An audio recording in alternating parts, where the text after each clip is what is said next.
नमस्कार दोस्तों। आजकल व्यापार उद्योग व्यवसाय के जगत में चर्चा का एक सबसे बड़ा विषय अगर बन चुका है तो वो आयकर कानून की सेक्शन 43B क्लॉज H है। 43BH इतना डरावना सबको लग रहा है कि लोग चिंतित है कि इसके कारण हमारे व्यापार उद्योग व्यवसाय में और हमारी आयकर जिम्मेवारी में कोई परेशानियां तो खड़ी नहीं होंगी। तो क्या है ये 43BH, क्या है उसका मकसद और व्याप, क्यों ये प्रावधान लागू किए गए हैं, ये किसको लागू पड़ेंगे और इसमें कौन सी व्यवहारू बातों का ख्याल रखना है, इसके बारे में आज की ये छोटी सी चर्चा में हम कुछ महत्वपूर्ण बातें करेंगे।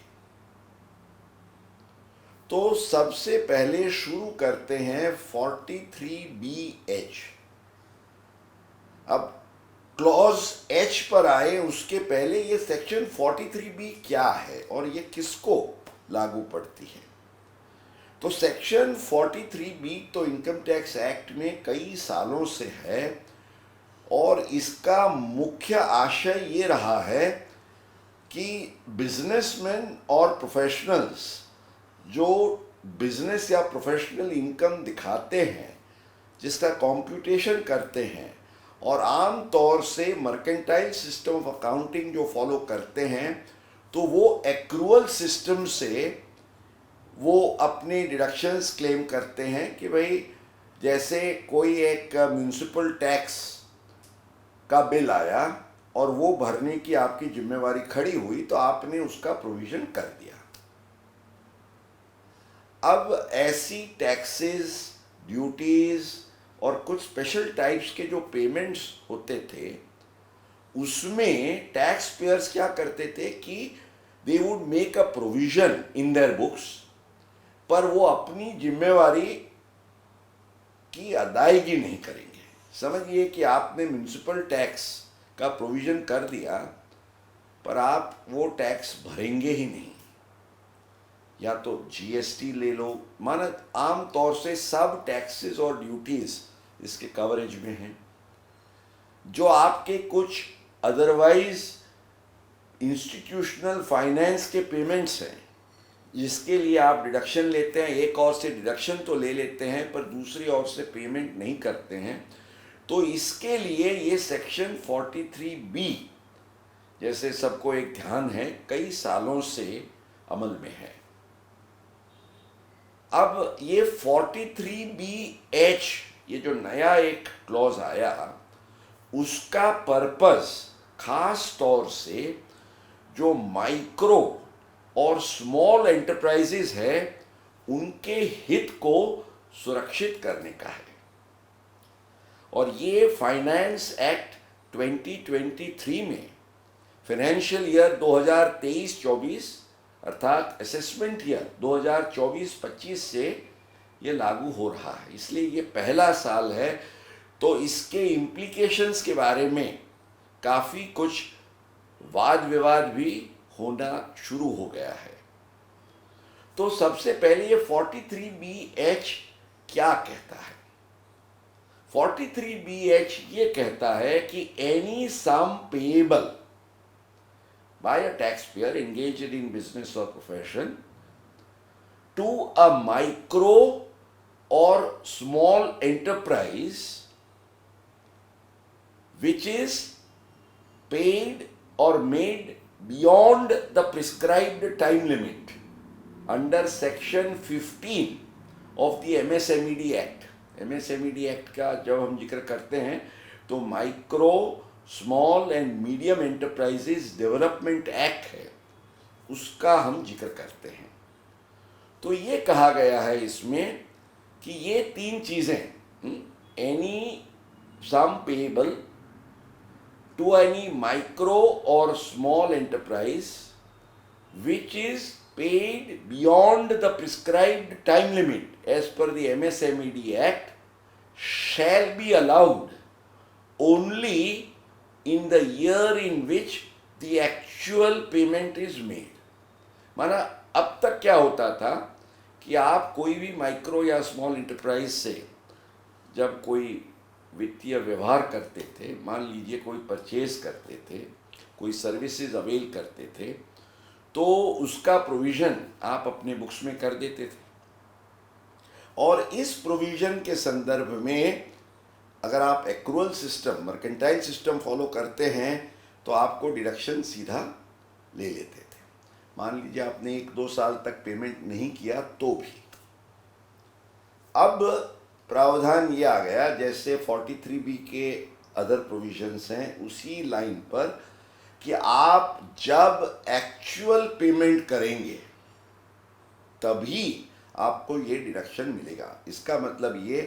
कि आपने प्रोविजन किया है पर उस साल में पेमेंट नहीं किया है तो आपको ये डिडक्शन मिलेगा नहीं। तो दोस्तों, इसको ख्याल में रखते हुए अब एक और भी बात 43BH के संदर्भ में करनी ज़रूरी है। जैसे 43B में एक रिहाई के तौर पर just as a little comfort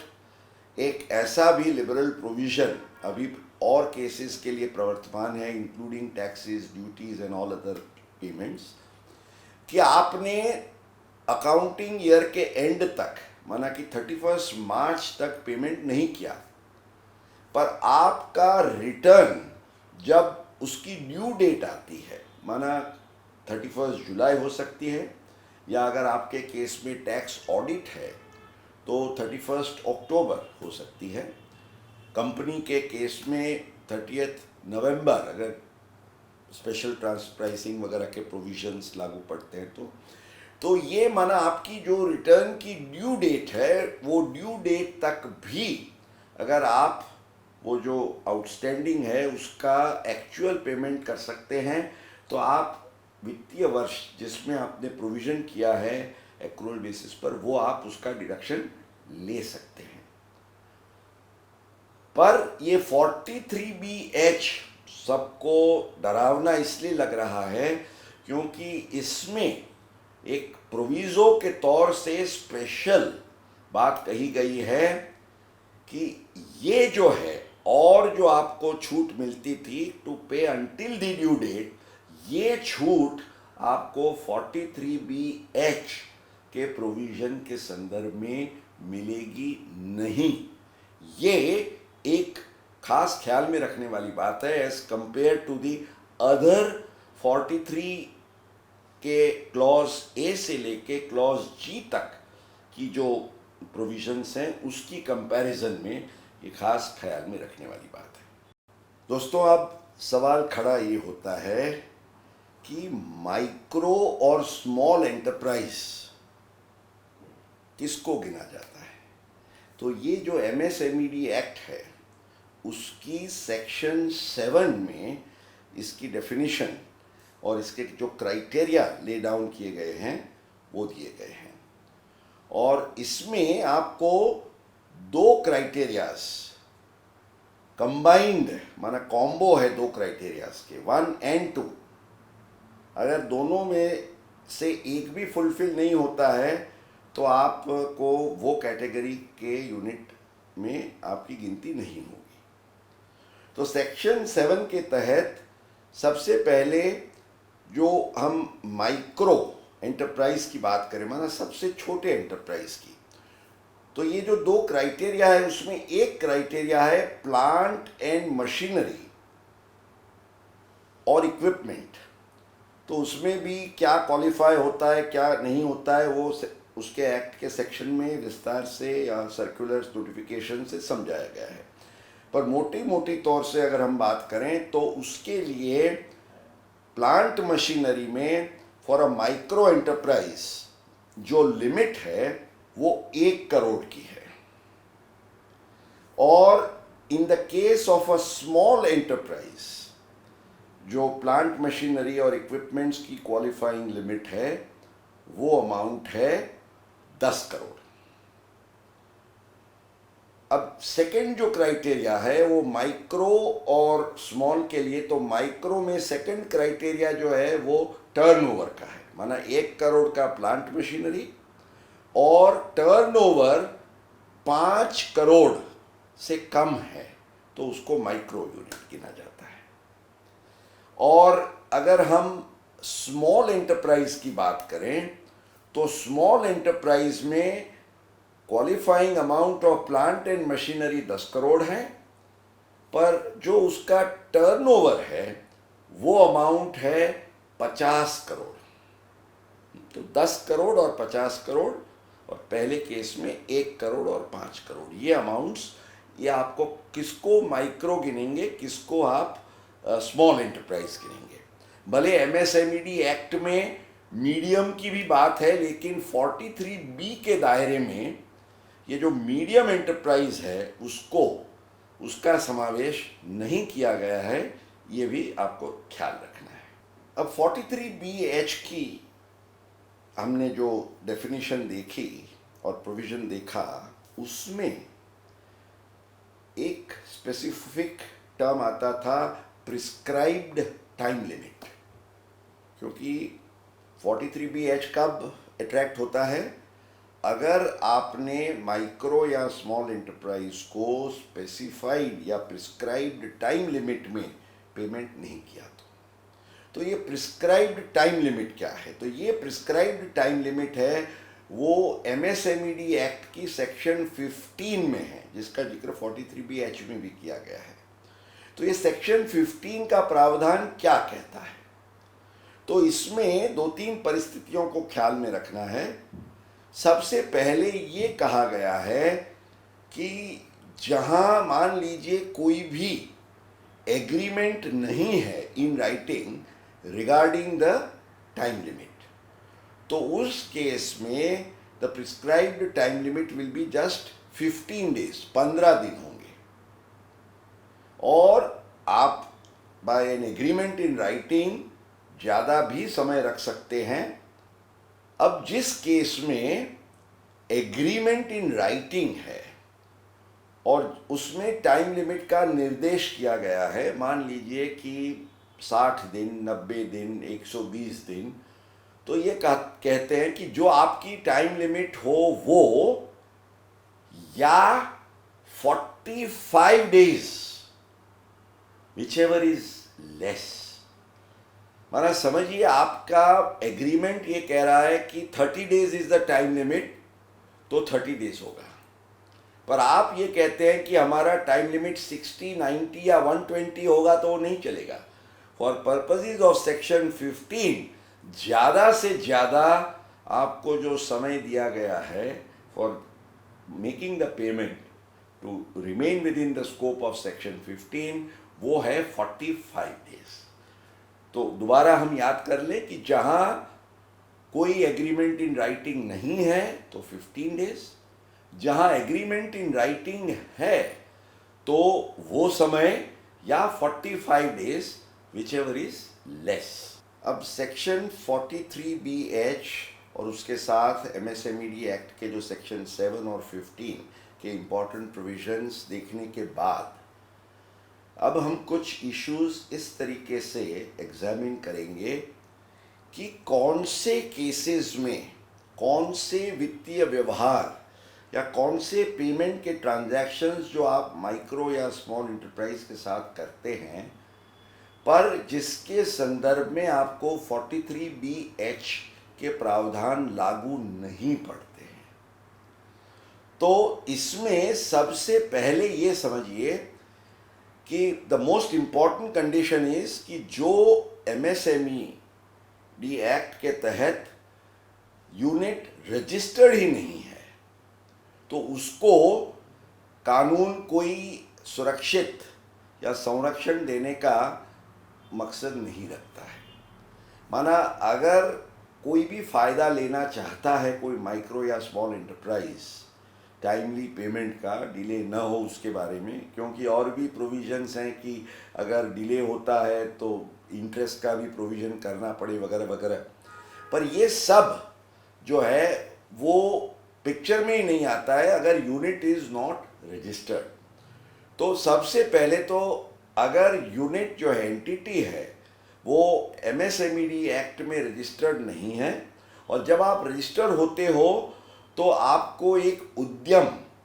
registration number, उद्यम कहते हैं उसमें UDYM, उसका एक रजिस्ट्रेशन नंबर दिया जाता है। तो वो आपको, आपकी जिम्मेवारी है अगर आप माइक्रो या स्मॉल एंटरप्राइज है कि आप जिसके साथ आप व्यवहार करते हैं उनको इसके बारे में इत्तला दें और ये नंबर भी शेयर करें। अब मान लीजिए कि कोई ऐसा यूनिट है जो MSMED एक्ट में रजिस्टर्ड है, पर मैंने उसके साथ व्यवहार किया, मुझे पता नहीं है कि वो रजिस्टर्ड है या उसके पास उद्यम है, तो उस केस में मेरे पर 43B(H) की कोई जिम्मेवारी नहीं आएगी। तो ये समझ लीजिए कि एक तो रजिस्ट्रेशन होना ज़रूरी है, दूसरा वो पार्टी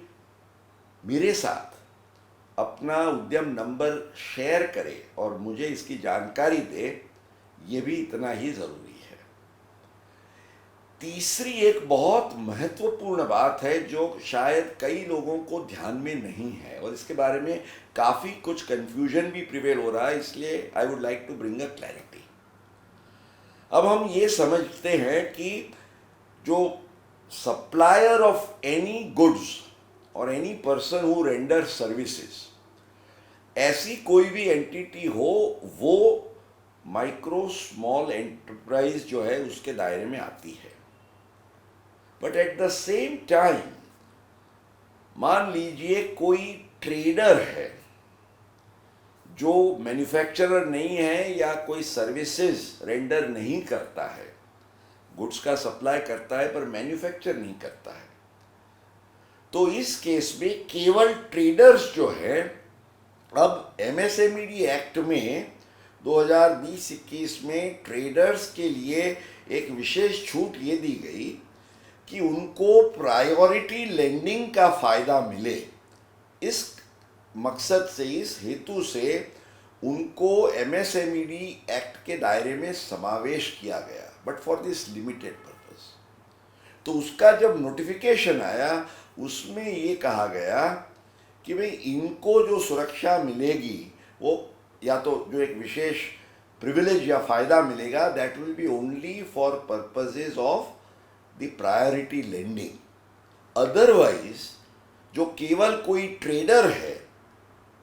अदरवाइज जो और कंडीशंस वो फुलफिल करता है तो भी उसको MSMED एक्ट में उसको क्वालिफाइड नहीं माना जाता है कि उसको ये फ़ायदा सेक्शन 15 के तहत जो पेमेंट्स के लिए टाइम लिमिट प्रिस्क्राइब की गई है वो प्रावधान उनके केस में लागू पड़े। तो कीप इन माइंड, आपके ट्रेडर्स के साथ के व्यवहार में ये 43B(H) का जो डिसअलाउंस है उसका कोई आपको डर रखने का कारण नहीं है। और एक चीज़ जो आपको ध्यान में रखनी है कि 43B जो है इसेंशियली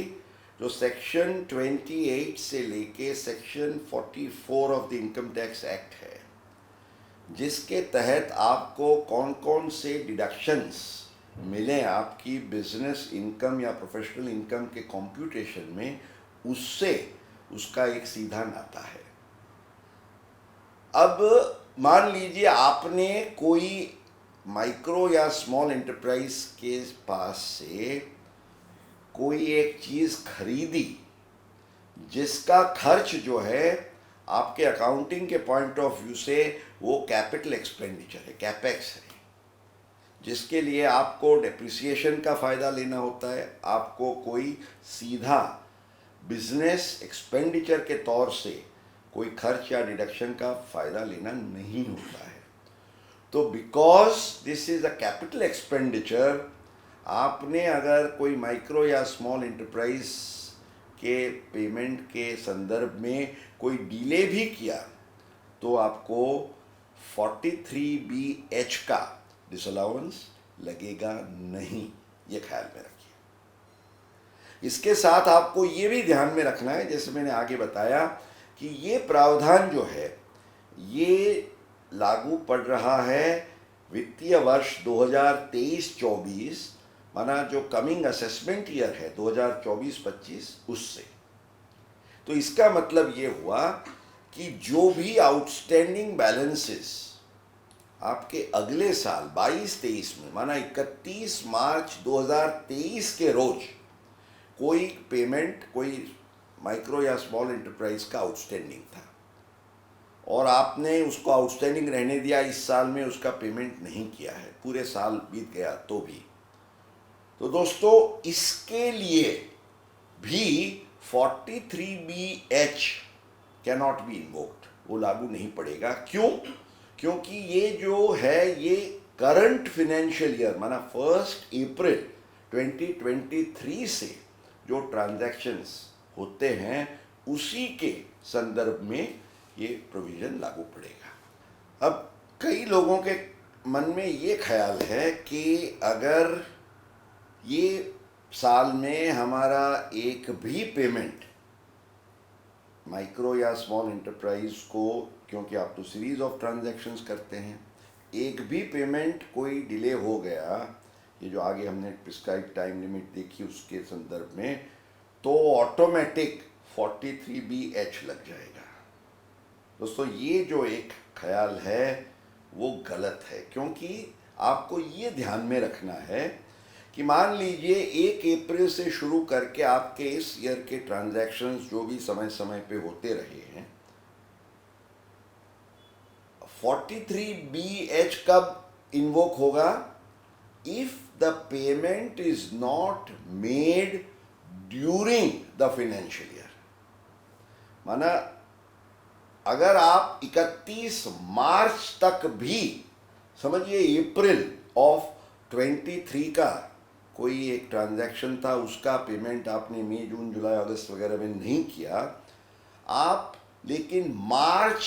31 मार्च 24 तक भी उसको क्लियर कर देते हैं, तो 43BH जो है वो आपके केस में लागू नहीं पड़ेगा। ये ख्याल में रखने वाली बात है। इसके बारे में हम थोड़ी आपको अलर्ट एट द एंड एक 2 गुरु मंत्र बताने वाले हैं, तो ध्यान से समझ के रहिएगा, बिकॉज द गुरु मंत्र ऑलवेज का मूड, हमारे लड्डूज होते हैं ना, वो एंड में आएंगे। तो दोस्तों इसमें आपको और एक बात ये ख्याल रखनी है कि कई बार क्या होता है कि आपका, मान लीजिए in the last month of March या तो एंड ऑफ फरवरी में जब आप कोई ट्रांजैक्शन करते हैं और इसका आउटस्टैंडिंग आपका 31 मार्च 2024 में रहा, तो ये ज़रूरी नहीं है कि 2024 में रहा माना ऑटोमेटिक उसका भी डिसअलाउंस हो जाएगा। डिसअलाउंस कब होगा कि बिकॉज देयर आर 2 कंडीशंस, एक तो ये इस साल में उसका व्यवहार हुआ है और दूसरा उसका पेमेंट प्रिस्क्राइब्ड टाइम लिमिट में नहीं हुआ है। तो माना समझिए आपने एंड ऑफ फरवरी में किसी से कुछ परचेज किया, उसकी ड्यू डेट समझिए in the middle of April आती है समवेयर, तो 31 मार्च पर तो ये अमाउंट आउटस्टैंडिंग रहा, पर अगर आपने उसका भुगतान, उसका payment with in that prescribed time limit of 45 days कर दिया, even in the next financial year, so the payment is made in the next financial year, actually made at that time, but on accrual basis, ऐसे case में आपने actual payment अभी किया नहीं है तो भी नेक्स्ट ईयर का पेमेंट जो है that will be deemed to have been made within the prescribed time limit and therefore आपको ये पेमेंट इस साल में मिलेगा। तो ये ध्यान में रहे कि 31 मार्च का आउटस्टैंडिंग जो है वो आउटस्टैंडिंग को आपने समय पे चुकाया in the next financial year, तो भी एज अ स्पेशल केस आपको करंट फाइनेंशियल ईयर 2023-24 में आपको क्लेम करने के लिए आपको राइट मिलेगा। तो ये भी बात आपको ध्यान में रखनी है। और एक पॉइंट है, अब जब आप चेक से पेमेंट करते हैं तो सवाल ये खड़ा होता है कि ये प्रिस्क्राइब्ड टाइम लिमिट की गिनती कैसे करें। कई बार ऐसा होता है कि आपने तो चेक समझिए टाइम से इशू कर दिया with in that time limit of 45 days, पर अदर पार्टी जो है माना माइक्रो या स्मॉल एंटरप्राइज है, उसने वो डिपॉजिट करने में डिले किया या उसने समय से डिपॉजिट नहीं किया, तो उसके अकाउंट में 45 डेज के बाद की क्रेडिट आएगी। अब सवाल खड़ा ये होता है कि ऐसे केस में क्या the delay that has taken place, is it attributable to you? The answer is no, क्योंकि आपने तो चेक समय पे इशू कर दिया था। Now it would be even wise and prudent कि जब आप चेक इशू करते हो और पार्टी को देते हो उसी दिन उसका कंफर्मेशन भी ले लो कि भाई हमने आपको दिया है और आपको ये चेक मिल गया है। तो that is an extra proof for you कि भाई there is no question of delay on your side and therefore 43B(H) नहीं लगेगा। तो चेक पेमेंट्स में you have not to see when the cheque is cleared, पर if the cheque has been issued in time that is sufficient compliance, तो 43B(H) ऐसे case में लगना नहीं चाहिए। तो ये जो हमने अलग अलग इंस्टेंसेस देखे दोस्तों, ये कौन कौन से ऐसे पेमेंट के ट्रांजैक्शंस में 43B(H) इन्वोक नहीं हो सकता है, उसके बारे में हमने बातचीत की। अब कई बार लोगों के मन में ये भी ख्याल आता है कि भाई ये 43B(H) का जो प्रावधान है क्या वो सबको लागू पड़ता है, या तो is there any category of businessman और प्रोफेशनल्स जो इसके दायरे से बाहर कानूनन रह सकते हैं, means are they exempt by way of any exception. अब इसके और हम अगर नज़र करें तो सबसे पहले तो ये समझ लें कि 43B prima facie is applicable to all tax payers who are engaged in business or profession. तो 43B can govern as such everybody. However, आप और हम सब जैसे जानते हैं कि 44AD, 44ADA और 44AE ये जो प्रिजम्पटिव इनकम की स्कीम्स हैं उसमें ये कहा गया है कि not withstanding anything contained in the sections 28 to 44, the special provisions of 44AD etc. will apply. तो इसका मतलब ये हुआ कि जिस केस में आप प्रिजम्पटिव इनकम का ऑप्शन लेते हैं, अब जैसे बिजनेसमैन हैं तो आप सब जानते हैं कि 2 करोड़ तक अगर आप 6 या 8% depending on the facts of your case cheque से पेमेंट है, कैश से पेमेंट है, उसके आधार से आप अगर अपना प्रॉफिट दिखाते हैं या प्रोफेशनल हैं, 50 लाख का आपका तक अब 75 लाख हो गया। ये 2 करोड़ भी जो था याद करिएगा इस साल से 3 करोड़ हो गया है। इस 2 crores and 50 lakhs were the limits up to last year. So current year में तो आप 3 करोड़ तक का जो आपका टर्नओवर है बिजनेस में, और in the case of a profession 50 lakh की जगह 75 लाख तक की सीमा में आपकी ग्रॉस रिसीट्स है। तो आप अगर ऑप्ट करते हैं प्रोफेशनल के केस में, आप सब जानते हैं 50% और 6 and 8% in case of business, तो ये दोनों केसेस में, और 44AE माना जो ट्रांसपोर्ट बिजनेस है उसमें भी जो गाइडलाइंस तय की गई है उसके आधार से आप इनकम दिखा रहे हैं। तो ऐसे केसेस में क्योंकि प्रिजम्पटिव इनकम में आपको बुक्स ऑफ अकाउंट्स ही नहीं रखने हैं, तो ये प्रोविजन, अक्रूवल, एक्चुअल पेमेंट वगैरह के कोई प्रावधान आपको लागू पड़ नहीं सकते। In fact no disallowances are at all attracted under these sections as far as 28 to 44 is concern, ये भी एस्टैब्लिश हो चुका है। तो ये एक बड़ी इंपॉर्टेंट कैटेगरी है। माना जो छोटे बिजनेसमैन और प्रोफेशनल्स हैं उनको ये 43BH का कोई डर मन में रखने का कारण नहीं है, क्योंकि ये प्रोविजंस उनके केस में लागू ही नहीं होते हैं। अब समिंग अप करें ये हमारे पूरे इंटरेक्शन का, तो जैसे मैंने आपको बताया था, ये 2 गुरु मंत्र जो हैं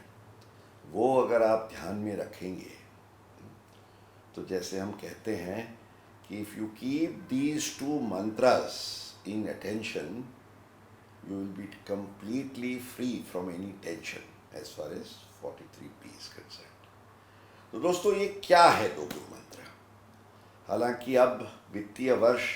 2023-24 जो है वो उसका अंत समय नज़दीक आ रहा है। जैसे हमने आगे देखा, ये ख्याल में रहे, I think the cut off date that you need to keep in mind 45 days को ध्यान में रखते हुए, बाकी तो स्पेशल केसेस में you will have to apply those specific time limits, पर जहाँ 45 डेज की टाइम लिमिट लगती है ऐसे सब केसेस में 16 फरवरी माना 16 फरवरी तक के आपके जो भी ट्रांजैक्शंस विथ अ माइक्रो और स्मॉल एंटरप्राइज जिसमें सब कंडीशंस फुलफिल होती है, तो ऐसे केस में आपको ये ध्यान रखना है कि 31 मार्च तक इसका आप पूरा भुगतान या पेमेंट कर दें, क्योंकि अगर 16 फरवरी तक के ट्रांजैक्शंस क्लियर नहीं हुए आपके 31 मार्च तक, तो क्या होगा, ये 45 डेज का ब्रीच हो जाएगा। इसका सीधा असर ये पड़ेगा कि करंट ईयर में मान लीजिए आपने 16 फरवरी तक कुछ 50 लाख के ऐसे ट्रांजैक्शंस किए हैं परचेज वगैरह के, और जिसका भुगतान आप 31 मार्च तक नहीं करते हैं, तो ये 50 लाख अगर आप 30% के टैक्स ब्रैकेट में हैं तो सीधा 15 लाख रुपये की आपकी रिस्पॉन्सिबिलिटी आ सकती है। इट इज़ समथिंग, एक छोटी सी चूक भी आपको बहुत भारी पड़ सकती है, ये ध्यान में रखना है। बट ऑफ कोर्स जो आगे हमने सब सेफगार्ड्स, एक्सेप्शंस वगैरह देखे, एग्जम्पशंस, वो तो ध्यान में रखिएगा ही। तो ये हमारा सबसे पहला गुरु मंत्र हुआ।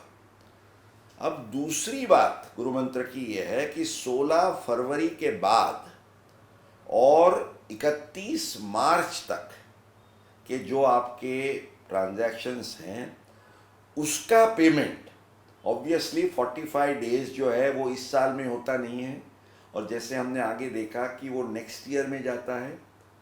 पर अगर आप चाहें यही 50 लाख के सपोज ट्रांजैक्शंस आप इस साल में करते हैं और आप उसका डिडक्शन लेना चाहते हैं इसी साल में, तो ये ज़रूरी नहीं है कि 31 मार्च तक ही आपका पेमेंट हो जाए। अगर इसका पेमेंट आप नेक्स्ट ईयर फिनेंशियल ईयर 2024-25 में भी करें, पर जो प्रिस्क्राइब टाइम लिमिट की समय सीमा है 45 डेज के अंदर की, उसमें अगर आपने व्यवहार किया है तो 23-24 में बाकायदा आपको ये फ़ायदा ज़रूर मिलेगा। You will be able to take the benefit of the deduction in respect of the expenditure. तो ये 2 चीज़ें, अनलेस ऑफ कोर्स कुछ लोग ऐसे भी हैं thinking out of the box कि भाई मुझे इस साल में लेना ही नहीं है ये डिडक्शन। क्यों? क्योंकि अगर मैं इस साल में लेता हूँ तो मेरा लॉस है, मेरा लॉस बढ़ जाएगा और मुझे इतना ज़्यादा लॉस बढ़ाना नहीं है। तो अगर आप प्लानिंग के तौर से आपका ये जो कोई पेमेंट है उसको इस साल में न करते हुए नेक्स्ट ईयर में ऑन अ डिलेड बेसिस करते हैं, तो आपको एक्रूअल का नहीं रहेगा फ़ायदा, इसलिए वो लॉस आप क्लेम कर पाएंगे माना ऑन अ रिड्यूस्ड बेसिस। आपको इतना ज़्यादा लॉस दिखाने की आवश्यकता नहीं है, और नेक्स्ट ईयर में आपका प्लान ये है कि मुझे प्रॉफिट होगा, उसमें मैं इस साल का ये जो डिडक्शन है वो अगले साल में ले लूँ। तो unless and until you are very conscious about some such tax planning, दोस्तों ये 2 गुरु मंत्रों को ख्याल में रखते हुए प्लीज़ एंश्योर कि आप 43BH के क्लचेस में न आए। अगर आप इतनी जानकारी, दे say that knowledge is power, तो दोस्तों ये जानकारी आप ठीक ठाक समझ लें और उसका अमल करें तो 43B के भले हमको डरावने लगते हुए प्रोविजंस जो हैं उससे भी कोई डर रखने की ज़रूरत नहीं है। और जैसे मैंने कहा आगे कि if you keep these things in attention, you need not have any tension. Wish you a happy financial year ending 2023-24.